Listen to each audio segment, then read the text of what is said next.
One American is already dead by the time this story ends. 22 years old, open-top turret. A gun found him before he ever saw it coming. Hold on to that, because everything else you're about to hear is going to sound like a victory. It was, just not a clean one. 15 Panthers, 2nd SS Panzer Division, moving west through eastern France. 44 tons each, nearly 49 US tons.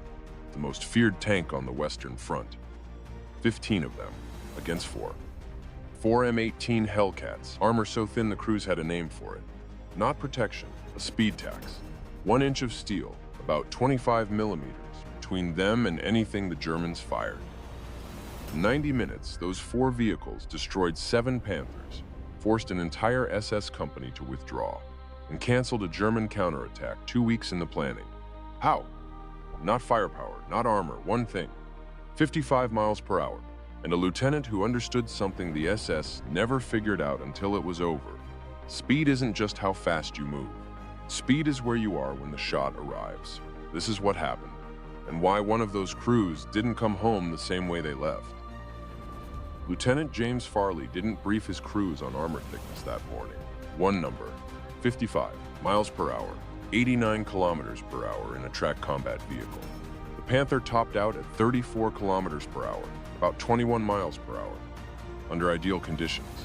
In the mud of eastern France in autumn 1944, ideal conditions were a memory somebody else had. The M18 weighed 17 tons, just under 19 US tons, a third of a Panther. Every ton not spent on armor went into speed. The crews understood the trade completely. If a Panther found them, they were dead. So the doctrine was simple. Don't let the Panther find you. Farley's gunner, Corporal Vince DeLuca, knew exactly where the math worked. The Hellcat's 76mm bounced off a Panther's 80mm. Just over 3 inches, frontal armor at combat range. But the side, 40mm, about 1.5 inches, flat, no slope. At 800 meters, just under 900 yards, DeLuca's gun went through it like the steel wasn't there. Every shot had to be a side shot or a rear shot, no exceptions. Appear, fire, disappear. Repeat from an angle they're not defending. Simple. Except appear, fire, disappear only works if you've already decided where you're disappearing to before you appear. Farley had mapped every displacement route the previous evening, on foot, in the dark, walking ridgelines with a compass and a hand-drawn sketch while his crews slept. The ambush was built the night before it happened. Remember that. It matters more than any armor specification. Picture the terrain, because it isn't backdrop here. It's a weapon, eastern France, rolling farmland, low ridge lines, sunken farm roads flanked by stone walls. A Panther in a sunken road between stone walls had 2 options: forward, backward. That was the full menu. Farley glassed the column through his binoculars, 15 Panthers.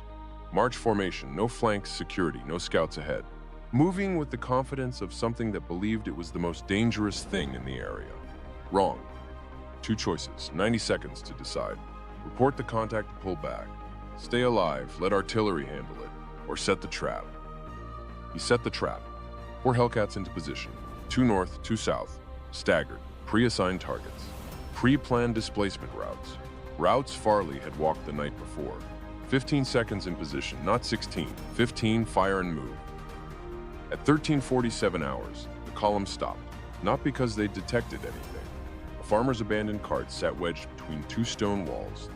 The column compressed, 15 tanks. Nose to tail, 600 meters of road, just over 650 yards, flanks completely open. DeLuca had the 4th Panther in his sight. Not the lead, Doctrine said hit the middle. Trap the front half, panic the rear.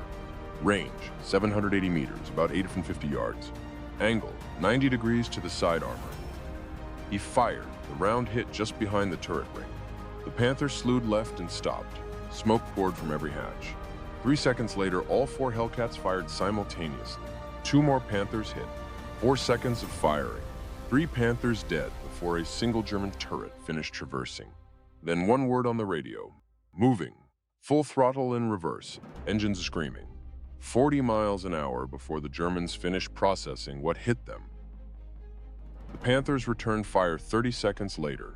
They destroyed the ridgeline. Nobody was there. Hauptsturmführer Ernst Kohler had fought at Kursk, survived Normandy. He wasn't a man who panicked, but his after-action report described the attack as a superior American force firing from multiple fixed positions. There was no superior force. 4 vehicles, never the same position twice. Kohler made the call most experienced commanders would make. Pursue, close the distance, force the engagement where 44 tons of armor dominated whatever he was facing. The Hellcats let him follow, because that pursuit was the second act of the same ambush. Farley pulled him toward a shallow valley, soft banks on both sides, ground that punished heavy vehicles while 17-ton Hellcats floated across it. At 14:19 hours, the column entered the valley. The Hellcats were already on the far ridge, 900 meters, just under 1,000 yards. Different angle. 2 more Panthers burning. The column still moving when they fired. Didn't matter. The return fire hit empty ground. Kohler saw the pattern then. These weren't defenders. They were hunters, leading him vehicle by vehicle while he chased something he couldn't catch. He ordered a halt, defensive positions, wait for support. The support wasn't coming. The Hellcats gave him 4 minutes to feel safe. Farley split his force. 2 Hellcats held Kohler's attention north. The other 2 looped nearly 2 kilometers east, just over a mile, back the direction the column had retreated from. The direction the SS had already cleared. They came in from behind. Rear armor on a Panther, 40 millimeters, about 1.5 inches. Flat, 2 shots, 2 kills.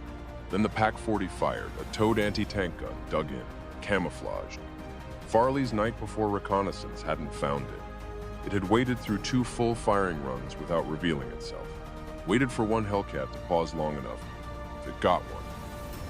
75 millimeters, about 3 inches through 1 inch of side armor. The commander was killed instantly, 22 years old, with the 704th since France. The driver reversed into dead ground on instinct. The crew pulled their commander out under fire.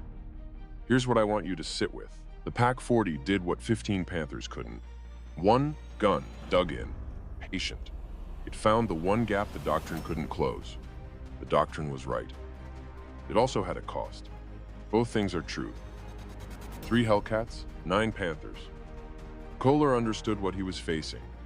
He still couldn't stop it. The Panther's turret traverse, slowed by the weight of its own armor, was useless against something that wasn't where it had been 15 seconds ago. At 15:11 hours, all 3 Hellcats came through the tree line the Panthers were using for cover. Not around it, through it. Gaps Farley had identified the night before. The first SS crew heard the engines, thought it was friendly armor. By the time they knew it wasn't, the Hellcat was past them, firing at 70 meters, barely 75 yards. 3 more Panthers in 4 minutes. Then the engines faded. Kohler ordered full withdrawal at 15:17 hours. 6 Panthers pulled back east. They left the wreck, they left the dead, they left the mission. The counterattack those 15 Panthers had been assigned to. Cutting Patton's supply corridor, buying time for a new German defensive line, was canceled that evening. Not just because of 7 destroyed vehicles. Because Kohler's report moved up the chain, and German commanders across the sector started treating every ridgeline and every farm road as a potential ambush site. They started moving scared, smaller groups, shorter columns, constant flank watching. A force that only reacts in autumn 1944 is a force that's already losing. German recovery crews reached the site 2 days later. Every penetration on every burned hull, side or rear. Not one frontal hit across 7 destroyed Panthers. The SS after-action report estimated the attacking force at 12 to 16 vehicles. 4 Hellcats firing from enough positions that an SS company counted the muzzle flashes and concluded they'd faced a battalion. They'd faced a platoon. In the map case pulled from the lead Panther by French civilians, before any military recovery team arrived, a handwritten note in the margin of a reconnaissance photograph. Avoid open ground, American tank destroyers operating in sector. They knew they came anyway, because 15 Panthers should have been enough, should have. 7 Panthers for 1 Hellcat. Tactically, remarkable. But here's what I want you to understand about what this engagement actually cost Germany. Every Panther lost wasn't just a vehicle.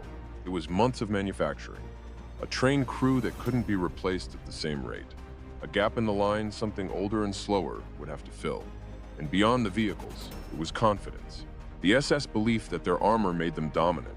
That cracked, not just in one company, across a sector, for weeks. 4 Hellcats changed how an entire German formation moved through eastern France. That's not a tactical result, that's an operational one. The Hellcat wasn't supposed to work. Critics inside the army said trading armor for speed was reckless.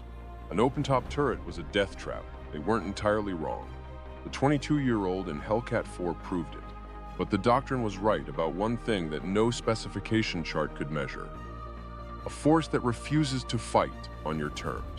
That chooses every engagement on ground it selected the night before. That hits and vanishes before you can respond. Doesn't just destroy vehicles. It destroys certainty. And in the autumn of 1944, German certainty was the one thing the Wehrmacht couldn't afford to lose. The Sherman would have stayed to fight. The Hellcat didn't. 4 was enough. The 704th kept moving east, through the Siegfried Line, across the Rhine, into Germany. Same doctrine every time. Hit fast, hit hard. Be somewhere else before the return fire arrived. Highest kill-to-loss ratio of any American armored vehicle in Europe. Not because the Hellcat was the strongest thing on the battlefield, because it was never where the enemy was looking. The wrecks sat on that road for 2 days. 7 burned Panthers in a line. French civilians walked past them, pulled the map case from the lead vehicle, found the note. Avoid open ground. That road is quiet farmland now. It's been for 80 years. You can drive it today, and there's nothing to tell you what happened there. There never is. If this is the history that matters to you, drop a comment. Tell me what detail hit hardest. Tell me if your family carried any piece of this war. Next week, the Hellcat Doctrine meets the one condition it wasn't built for, when the terrain took the speed away. That one's harder to tell, which is exactly why it needs telling.